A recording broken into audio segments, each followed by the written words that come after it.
Bom, então vamos lá.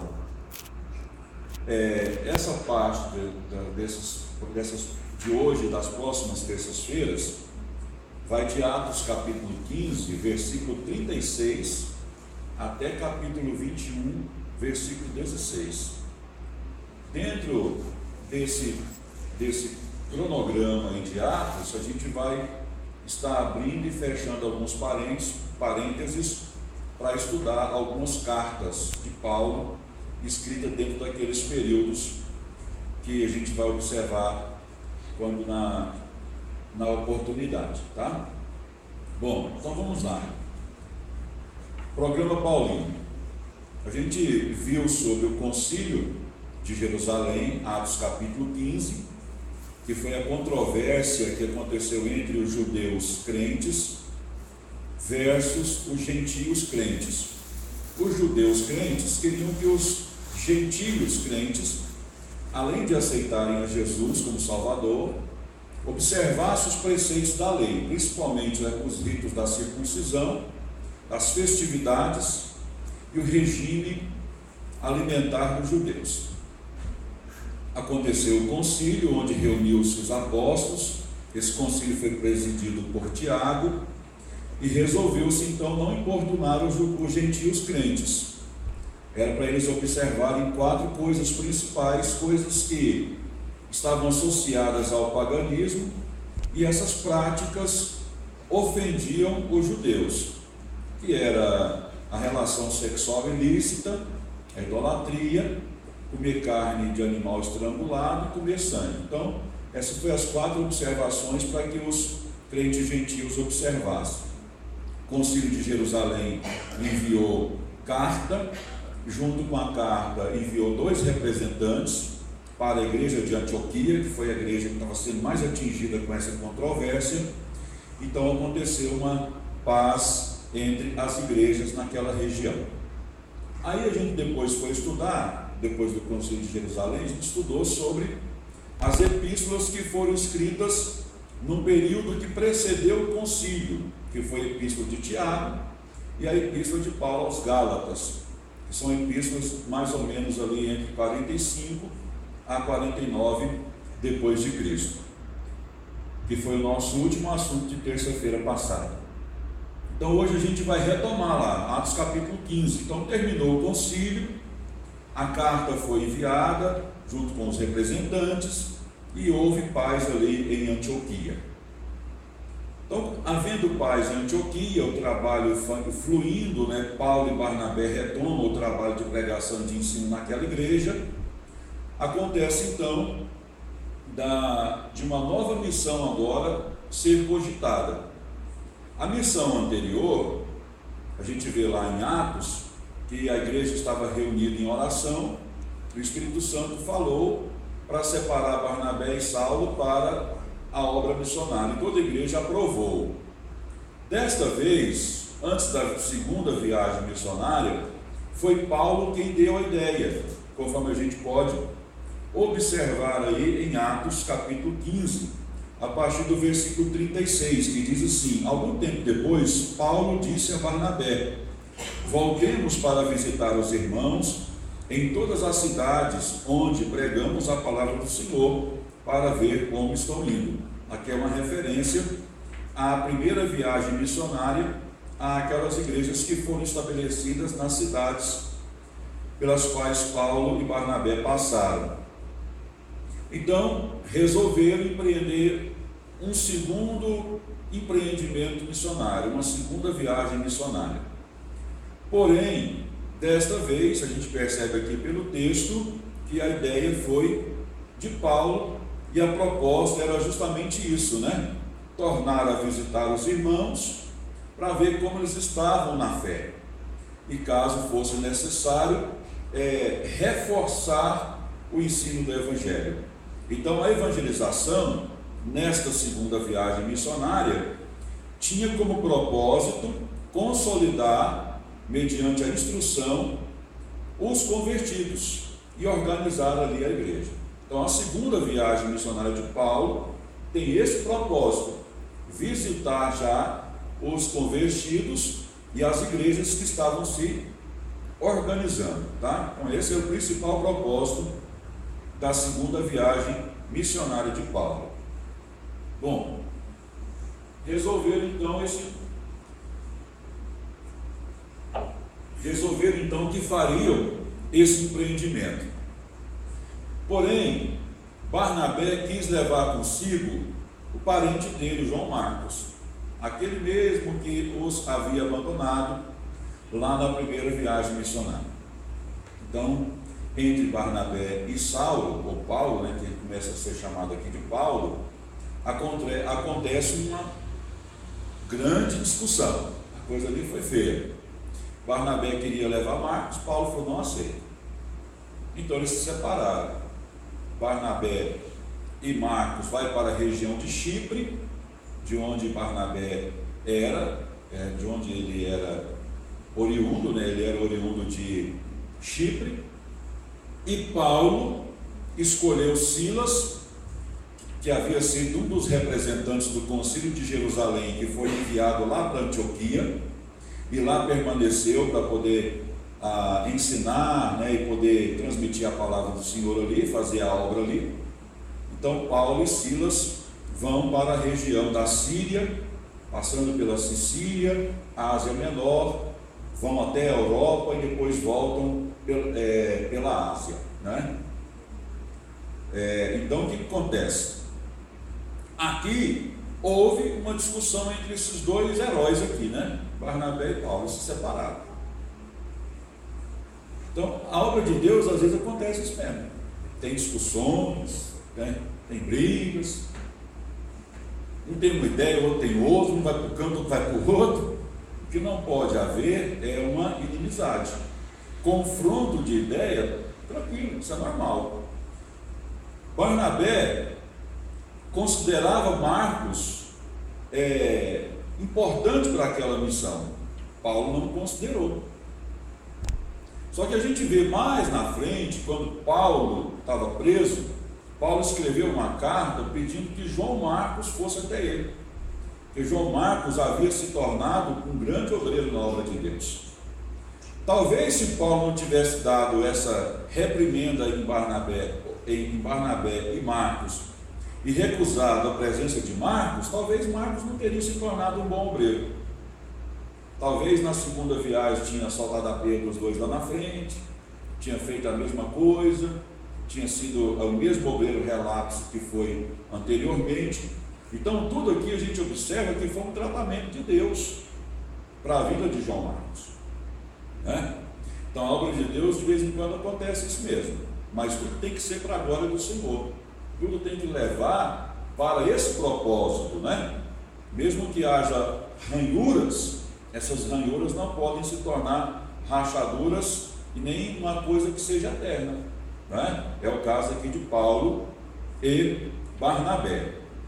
Outra coisa, a obra de Deus é que ganhou. Enquanto Paulo e Silas vão para a região norte, Barnabé e seu sobrinho João Marcos vão para a região sul. Mais pessoas ouviram o Evangelho. A obra de Deus se expandiu com mais rapidez, com mais intensidade, né? Bom, então vamos para o próximo slide aí. Vamos observar aí nesse mapa. Cada evento que a gente for comentar, eu coloquei ali o mapa para a gente se localizar aqui, né? Então ali naquela letra A é onde eles estavam, que é Antioquia. Eles têm a discussão. Paulo vai para a região norte, né? Lá da Síria, da Cilícia, Síria, onde está parte norte. Depois de lá vai para a Cilícia, onde está Tarso, que é a cidade de onde Paulo é originário, né? E Barnabé e João Marcos vão ir para o sul, para essa região de Chipre, para onde está apontando essa seta aí, onde eu marquei aí a letra B, tá? Então vamos aí para o próximo slide. Então aí começa de fato agora a segunda viagem missionária de Paulo. Então Paulo e Barnabé se separam, Barnabé leva para Chipre seu sobrinho Marcos, Paulo leva Silas consigo para a região da Síria, da Cilícia, onde se localiza de Tarso, a cidade de Paulo. Então essas são as cidades aí visitadas por Paulo Silas e depois outros companheiros que foram se somando a esta viagem, destacando-se aqui Timóteo. Então essas aqui são as cidades, ó. Antioquia da Síria, que é de onde eles saíram, né, a igreja que Paulo e Barnabé pertenciam. Cilícia, Derbe, Listra, Icônio, Antioquia da Psídia, Troade, Samotrácia, Neápolis, Filipos, Anfípole, Apolônia, Tessalônica, Bereia, Atenas, Corinto, Cencreia, Éfeso, Mileto, Rhodes, Cesareia e Jerusalém. Então a segunda viagem missionária de Paulo alcançou parte da Ásia, parte da Europa e parte na volta na região da Ásia Menor, tudo margeando aí o mar Mediterrâneo. Então veja que Paulo teve uma abrangência muito grande aí nos territórios visitados, né? A Ásia, depois a Europa, essa região aí da Macedônia, Grécia, né? E depois ele volta pelo Mediterrâneo aí, pela Ásia Menor. Então a segunda viagem missionária de Paulo foi bem extensa, né? O alcance territorial foi bem longo. Oi? Barnabé só permaneceu em Chipre. A Bíblia não fala mais sobre Barnabé, só fala que ele e João Marcos foram para Chipre. Se de lá eles visitaram outra região, a Bíblia não informa, porque o interesse de Lucas, que é o autor de Atos, é mostrar as viagens missionárias de Paulo. Porque Paulo, nesse período, né, passa a ser a principal figura do Novo Testamento. Então, como o propósito de Atos, escrito por Lucas, é relatar as viagens de Paulo, ele não se preocupa em falar mais sobre Barnabé. Vamos lá. A segunda viagem missionária de Paulo aconteceu entre os anos 49 e 52. Então foram 3 anos para fazer todo esse trajeto aí. Alguns lugares Paulo permaneceu mais tempo, por exemplo, em Corinto, ele permaneceu lá cerca de 1 ano e meio. Outros lugares as suas visitas foram mais rápidas, né? Então, 3 anos, mais ou menos aí, foi o período desta viagem de Paulo. Então a viagem iniciou-se em 49, após um intervalo de ensino em Antioquia. Viajando por terra, ele passou pela Síria e Cilícia, confirmando as igrejas.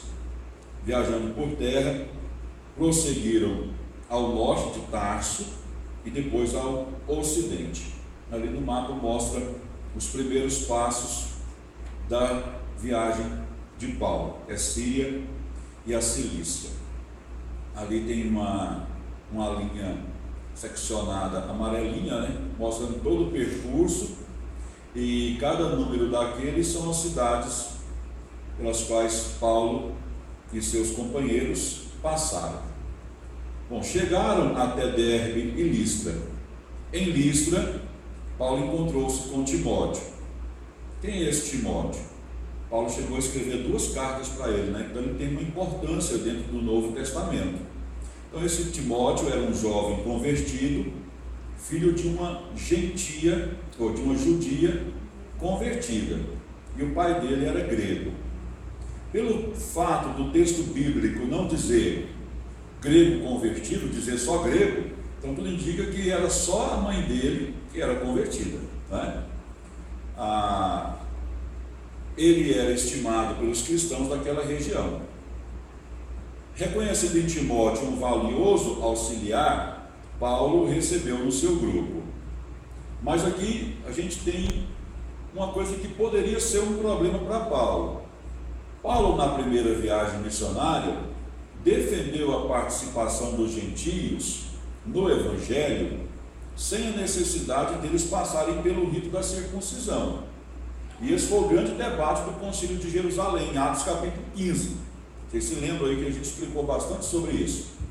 Agora ele tem consigo um rapaz que é potencialmente um grande valor, né? Um discípulo em potencial, só que esse rapaz não é circuncidado.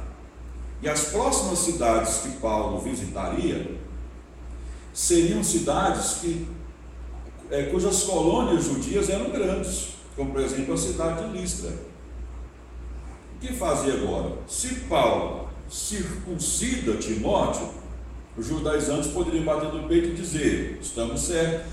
Paulo teve que reconhecer que estamos certos. Se ele não circuncida Timóteo e ele vai pregar aos judeus, junto com Timóteo, os judeus poderiam rejeitar a pregação de Paulo. Então poderia ser um grande problema, né? Mas Paulo viu isso com muita naturalidade, porque Timóteo, sendo filho de uma judia e filho de um gentio, ele foi criado dentro dos moldes judaicos por sua mãe. Tanto é que o texto chama a mãe dele de temente, e quando essa expressão aparece no Novo Testamento é porque ela vivia conforme os princípios do judaísmo. Então ele era, na verdade, um judeu. A sua mentalidade era uma mentalidade judaica, embora fosse filho de uma judia com um gentio. Então era tranquilo, nesse caso, para Timóteo ser circuncidado. Não afetaria nem a questão dos gentios e nem a questão dos judeus, porque Timóteo era de fato considerado um judeu e não um gentio, porque a sua mentalidade era uma mentalidade judaica. Mas a gente vai ver mais à frente que Paulo começa a trazer para o seu grupo de ajudantes pessoas que não eram judias, que eram gentias, e ele não as obrigou a circuncidar. O caso de Timóteo aqui é um caso especial, é um caso diferenciado, porque Timóteo era mais judeu do que gentio. A grande controvérsia lá de Atos capítulo 15 é porque os judaizantes queriam obrigar os gentios a viver como judeus, e nem conhecer direito as escrituras do Antigo Testamento eles conheciam. Então eles não tinham mentalidade judaica.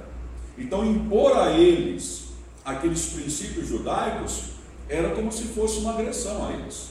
No caso de Timóteo aqui é totalmente diferente, porque embora fosse filho de um gentio, ele vivia e tinha uma mentalidade judaica. Por isso que Paulo fez com que Timóteo circuncidasse. Vamos lá para o próximo slide. Olha aí, em Listra, nesse mapa aí mostra que em Listra Timóteo juntou-se ao grupo. Então Paulo estava com ele Silas, e lá em Listra somou-se a esse grupo aí Timóteo. Então agora Paulo tem como auxiliares Silas e Timóteo, ok? Pastor, a pessoa circuncidada, ela aparece, tem algum sinal visível, assim, que o público reconhece? Não. Se ela é circuncidada ou não? Não, a gente até explicou aqui nas terças-feiras anteriores, mas a senhora não pôde ver. Sim. A circuncisão era um corte no órgão genital masculino, né?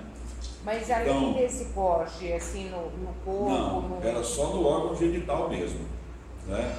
Então, assim, o que acontecia era a confiança na palavra da pessoa. Não, eu sou circuncidado, não é? Porque ninguém ia pedir para verificar, né? Então, não, eu sou circuncidado, porque bastava, né? A palavra, né? Mesmo porque naquela época a circuncisão era uma coisa muito agressiva para um adulto.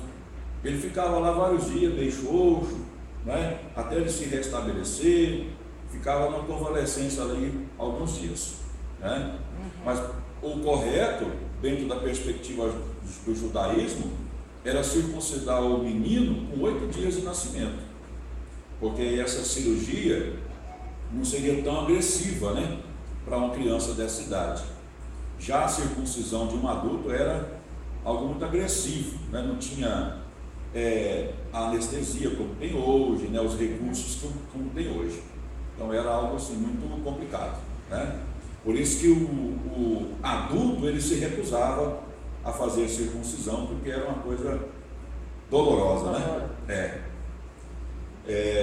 Vamos aqui para o próximo slide. Nesse slide aqui a gente vai observar que Paulo, Silas e agora Timóteo vão passar pelas cidades da Galácia, visitando aquelas igrejas fundadas durante a primeira viagem missionária.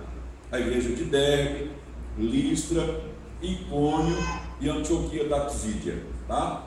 Então esse é o roteiro da continuação e da segunda viagem de Paulo. Está cumprindo aí aquele propósito original de Paulo.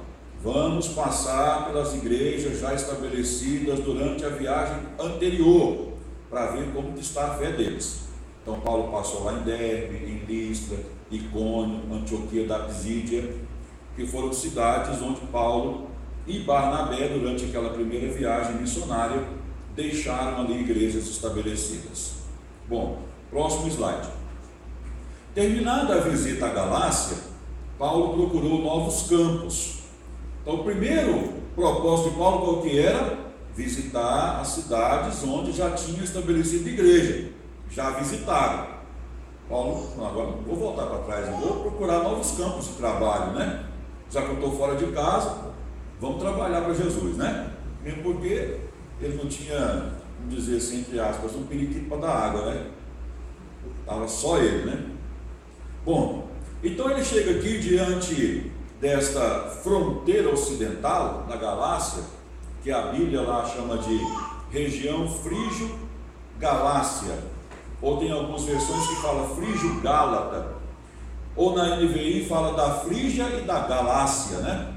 É uma fronteira entre essa região em que eu quadriculei ali, ou retangulei, né? Que ali não é um quadrado, né, professora? Um retângulo está muito feio também. E coloquei uma seta ali bem visível, né? Então nessa região aqui, Paulo ficou pensando, e agora, para onde nós vamos? As cidades que a gente já tinha que visitar, já visitamos. Para onde que a gente vai? Aí no próximo slide, a gente vai ver que Paulo olhou para o norte. A intenção dele era ir para o norte. Olhou a Mísia, depois a Bitínia, e a palavra de Deus diz que o Espírito de Jesus impediu que eles fossem para aquelas regiões. É esquisito um negócio desse, né? Mas aqui, por que Lucas, escritor de Atos, deixa bem claro essa situação? Para deixar evidente que quem conduzia a obra da evangelização não era pessoas, ou não eram pessoas, e sim o Espírito Santo. Então Paulo intencionou ir para o norte, olhou para Mísia e o Espírito Santo disse, não. Aí vou para Bitínia, também não. Aí ele ficou meio confuso, foi deitar, e aí de noite ele teve uma visão. Um varão macedônio falou assim, passa a Macedônia e ajuda-nos. Esse texto é bem conhecido, né? Então vamos lá, para essa perspectiva aí, ó. A missão à Macedônia. Então até aqui, a gente vê Paulo, na segunda viagem missionária, realizando uma missão até a Ásia Menor. Quando chega na fronteira ali da Ásia Menor, naquela visão noturna, ele então obedece à voz de Deus por meio daquela visão e vai para a Macedônia. Então lá em Troade, ele tem essa visão, né, do varão macedônio que fala lá em Atos 16:9, passa a Macedônia e ajuda-nos. Aí aqui em Troade, a gente tem mais um que soma-se ao grupo, que é Lucas, que é o autor do livro de Atos. Então aqui em Atos capítulo, eu coloquei 10, mas não é 10, né? Aí é 16. Em Atos capítulo 16, versículo 16, a gente tem aí a seção nós. A partir daí o texto começa a usar a primeira pessoa do plural, nós. Por quê? Porque o autor de Atos torna-se participante nas viagens de Paulo. Então agora Paulo já tem como auxiliar Silas, Timóteo e Lucas. Então lá em Troade, soma-se ao grupo de Paulo o autor do livro de Atos, o doutor Lucas. Bom, então vamos lá para o próximo slide. Filipos. Saindo de Troade, Paulo e o seu grupo, quem estava com Paulo mesmo? Silas, Timóteo e Lucas. Muito bem. Saindo de Troade, Paulo e seu grupo cruzaram o Egeu até Neápolis, na Macedônia, o porto de mar de Filipos. Filipos era uma colônia romana. Lucas faz questão de falar isso em Atos 16:12. Por isso, seus habitantes eram cidadãos de Roma. Então, os habitantes de Filipos eram cidadãos romanos, porque Filipos era uma colônia romana. Em Filipos, não tinha sinagoga para Paulo pregar. Aqui a gente já tem uma característica diferente. Em quase todas as cidades que a gente está observando lá em Atos, onde Paulo chega, Paulo procura uma sinagoga para poder falar ao grupo de maioria judaica e de minoria gentílica. E existiam sinagogas judaicas onde o público gentílico temente a Deus era até maior do que a de judeus. Então por isso que Paulo ia sempre para a sinagoga, porque era um lugar onde reunia muita gente no final de semana. Só que aqui em Filipos não tinha sinagoga para Paulo pregar. Aí o que Paulo fez? Paulo e seus companheiros procuraram um lugar para ver onde se reuniam pessoas para orar. E eles foram para a beira do rio, e lá encontrou mulheres que oravam ao Senhor, né? E ele encontrou lá uma comerciante por nome Lídia. Talvez esse nome Lídia não seja o nome dela, viu? Seja uma referência à Lídia, de onde ela era. É a mesma coisa, por exemplo, meu irmão, quando foi morar no sul, ninguém chamava ele de Marcos, só chamava ele de Goiano. Talvez no seu trabalho tenha alguém que chama, que ninguém o fale pelo nome, mas fala de gaúcho, de paulista, de carioca, de baiano, de tocantinense e por aí vai, né, Hildo? Então tem gente que é assim, que ele é conhecido pela localidade de onde ele veio. Talvez seja o caso aqui dessa mulher chamada Lídia, mas provavelmente fosse uma referência ao local de onde ela pertencia. Então Lídia, ela era uma comerciante prosélita de Tiatira. O que é uma prosélita? É uma gentia, ou seja, uma não judia, convertida ao judaísmo. Então toda vez que você vê no Novo Testamento esse termo, temente, são pessoas que não se converteram ainda ao judaísmo, mas que são simpatizantes ao judaísmo. E quando você vê o termo prosélita ou prosélito, são gentios convertidos ao judaísmo. É o caso aqui da Lídia.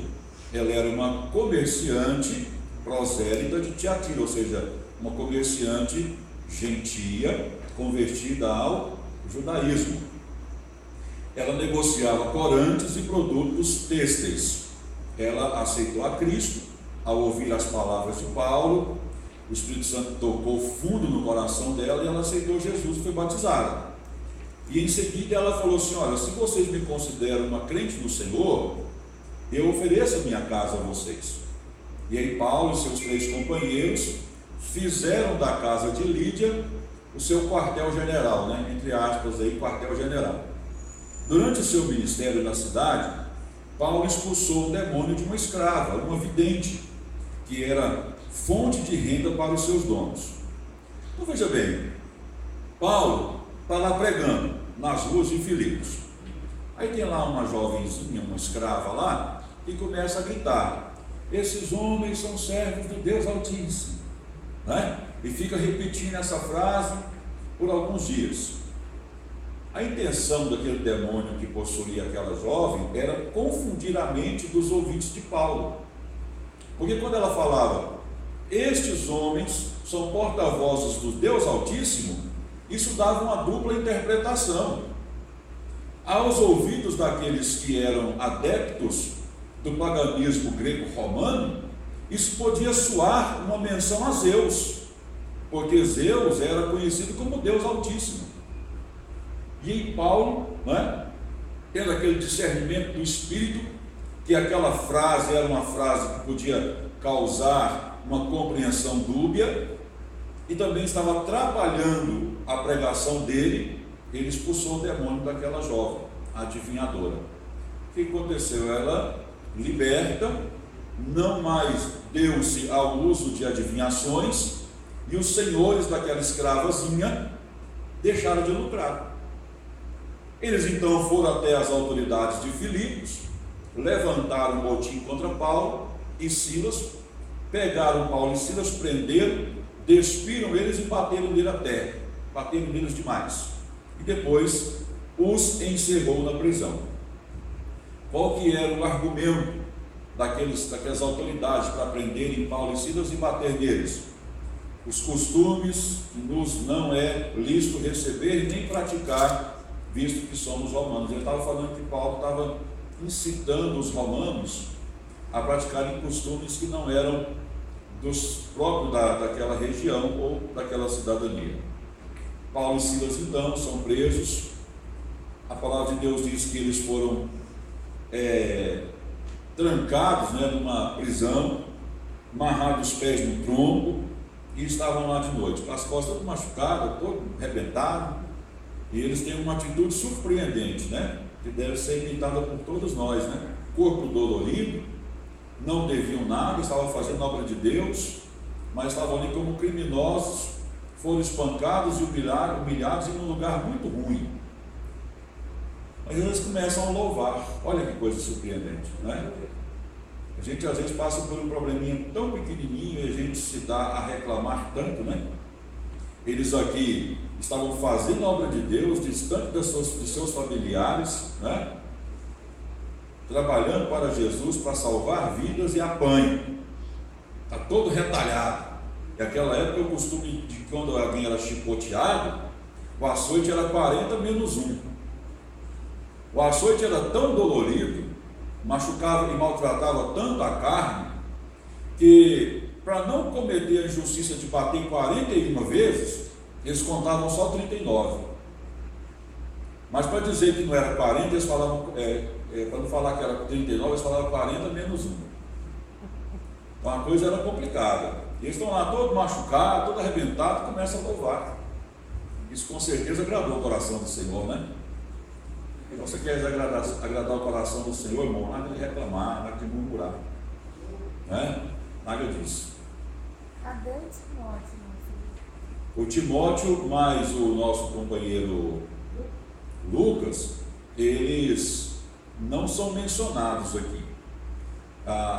Talvez eles ficaram um pouco antes, em cidades anteriores, trabalhando naquelas cidades, pelo fato da Bíblia não mencioná-los.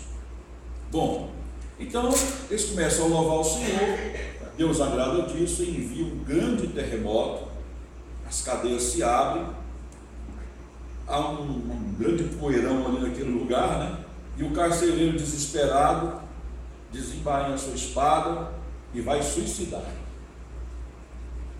Estava tudo escuro, a gente não sabe como que Paulo sabia que o cara ia suicidar. Não sei se foi revelação, se ele escutou o tinido da espada. Assim que disse: não faça isso, estamos todos aqui. Aí o carcereiro: me dá uma luz, me dá uma luz. Ele pegou a luz e falou: vão lá para fora. Chamou eles lá para fora: como é que eu faço para ser salvo? Ele: Senhor Jesus, será salvo pela tua casa. O carcereiro levou Paulo e Silas para casa, cuidou dos seus ferimentos, deu alimento para eles. E aí depois, no outro dia, as autoridades queriam liberar Paulo e Silas. Avisou o carcereiro comunicou a eles, e aí Paulo fala assim: peraí, nós somos cidadãos romanos, nós estamos numa colônia romana, eles nos maltratam publicamente, nos bate publicamente, nos tranca na cadeia, nos humilha, agora quer vir aqui liberar a gente secretamente? Negativo. Eu exijo que eles venham aqui retratar. Aí as autoridades foram lá, murchinhos, pedir desculpas para Paulo e pediu para Paulo e Silas saírem de lá, Então aqui, com essa história de Paulo e Silas, já não tem mais essa exceção aqui nós, Então pode ser que Lucas tenha ficado em Filipos, porque a partir daí já não tem mais a exceção nós, escrito em Atos, O fato de, com o regresso de Paulo a Filipos em data posterior, as sessões nós surgirem novamente no relato de Atos, constituem provas de que Lucas permaneceu como pastor da nova igreja e talvez como evangelista da Macedônia. Porque só lá em Atos capítulo 20, verso 6, quando Paulo retorna a Filipos, é que a sessão nós, escrita em Atos, recomeça. Então pode ser que Lucas tenha ficado lá naquela região como pastor ou como evangelista. Então aí está o mapa com os principais eventos aí em Filipos, né? Que é a conversão de Lídia, a libertação da jovem adivinhadora, o aprisionamento de Paulo e Silas e a conversão daquele carcereiro. Esses são os principais eventos aí em Filipos. Bom, agora a gente tem aqui Paulo chegando a Tessalônica. Então, viajando ao longo da estrada ignaciana de Filipos, Paulo e seus companheiros passaram através de Anfípolis e Apolônia a caminho de Tessalônica, a moderna Salônica, fundada cerca de 315 a.C. por Cassandro, que lhe deu o nome de sua mulher, meio-irmã de Alexandre o Grande. Era uma cidade livre, perto de mar e centro comercial, cujos funcionários se intitulavam politarcas, ou seja, oficiais. Eram funcionários reconhecidos do Império, né? Ou pelo Império. A colônia judaica de Tessalônica tinha uma sinagoga onde Paulo pregou durante 3 semanas. Lucas definiu o tipo de mensagem que Paulo dirigia aos judeus.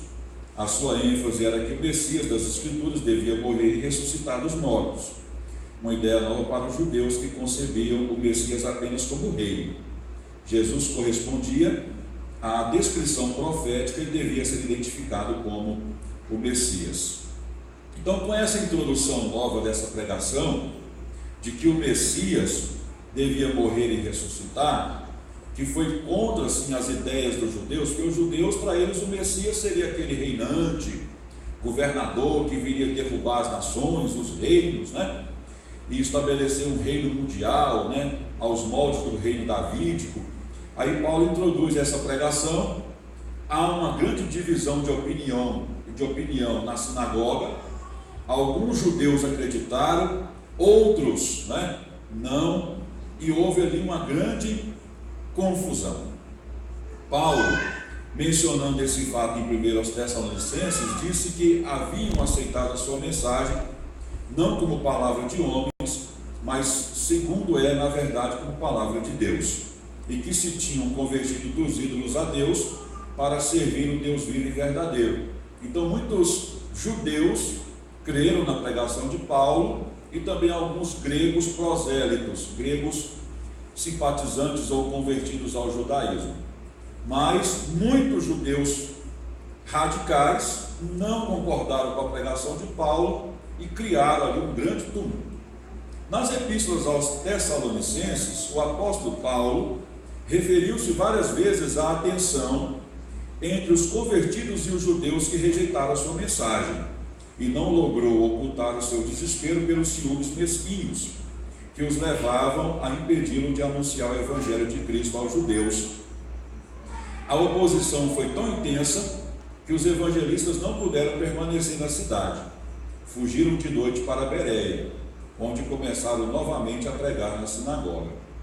Então, Paulo teve que sair de Tessalônica, fugido mesmo, porque os judeus estavam querendo matar Paulo, e ele foi para Bereia.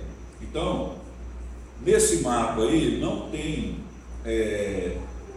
o pontinho aí localizando Tessalônica, mas ele fica entre Anfípolis e Bereia, é onde essa setinha está morrendo aí. Então aí em Tessalônica houve um tumulto após a pregação de Paulo na sinagoga de Tessalônica. Lá em Tessalônica Paulo ficou 3 semanas, mas não pôde ficar mais por causa da grande confusão que os judeus criaram lá em Tessalônica. Então Paulo, para não sofrer danos físicos, fugiu para Bereia. Então vamos ver como que foi a mensagem de Paulo em Bereia.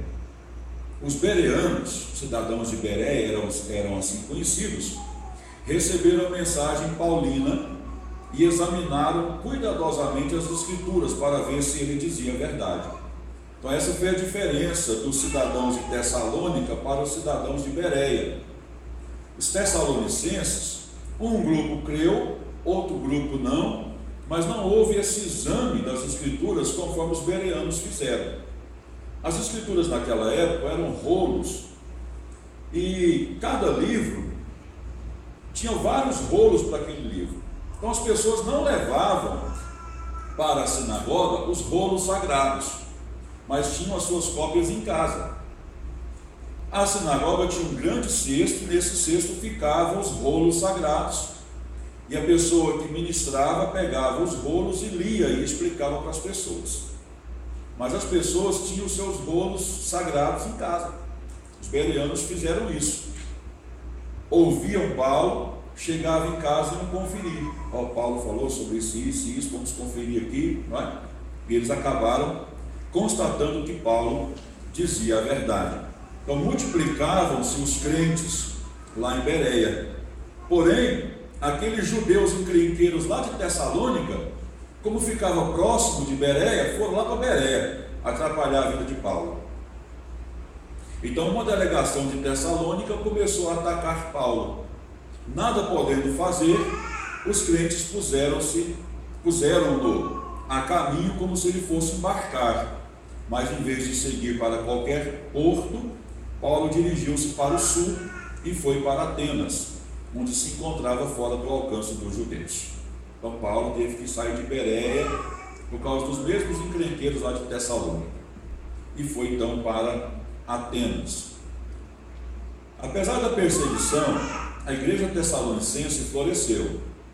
Quando Paulo abandonou Bereia, Silas e Timóteo permaneceram ali para completar a obra que ele não pudera terminar. Então Paulo seguiu sozinho para Atenas. Lá em Bereia ficaram Silas e Timóteo. Timóteo se lhe juntou em Atenas. Ele trouxe notícias da agitação da Macedônia. Paulo mandou-o prontamente para lá, a fim de encorajar a igreja a preparar um relatório quanto à maneira como ela resistia à prova. Silas também voltou, talvez à Macedônia ou a Filipos. Paulo ficou sozinho em Atenas e só tornou a ver os seus auxiliares em Corinto. Atos 18, verso 5. Então aí está o mapa localizando Bereia e o anúncio que eu coloquei aí, né? Os bereanos recebem a mensagem de Paulo e examinam as escrituras para verem se Paulo falava a verdade. Bom, então, como a gente citou aqui nesse slide, que Paulo saiu de Bereia e foi para Atenas, e depois só encontrou com um grupo lá em Corinto, né? Lá em Corinto ele recebe o relatório de Silas, do comportamento das igrejas ali da Macedônia e tal. Então Paulo resolve, lá em Corinto, escrever as cartas aos Tessalonicenses, aquela cidade lá de Tessalônica, lá dos judeus encrenqueiros. Então na terça-feira que vem, a gente vai aprender sobre as cartas de Paulo aos Tessalonicenses. Aí depois, na outra terça, a gente retoma a segunda viagem missionária de Paulo. Em que ponto? Atenas. Tá? Então, a gente chegou aqui em Bereia. A gente vai abrir um parêntese para terça-feira aprender sobre as cartas aos Tessalonicenses. Aí terça-feira que vem a gente abre e fecha esse parêntese. Aí daqui 2 terças a gente retoma a segunda viagem de Paulo. Fica bom assim? Vocês não ficam contrariados, não? Hã? É porque terça-feira que vem eu vou falar sobre as 2 cartas aos Tessalonicenses. Aí na outra a gente retoma a segunda viagem missionária de Paulo. Em que ponto? Atenas. O povo está ligado, ó. Porque assim fica mais fácil a gente entender a Bíblia, a gente compreender os textos sagrados, colocando eles mais ou menos aí dentro do período cronológico, né? Tá bom, meus queridos? Então é isso. Deus abençoe vocês. Pastor, estou terminando cedo. Estou, porque se a gente começar a falar sobre a primeira carta de Paulo aos Tessalonicenses agora, não dá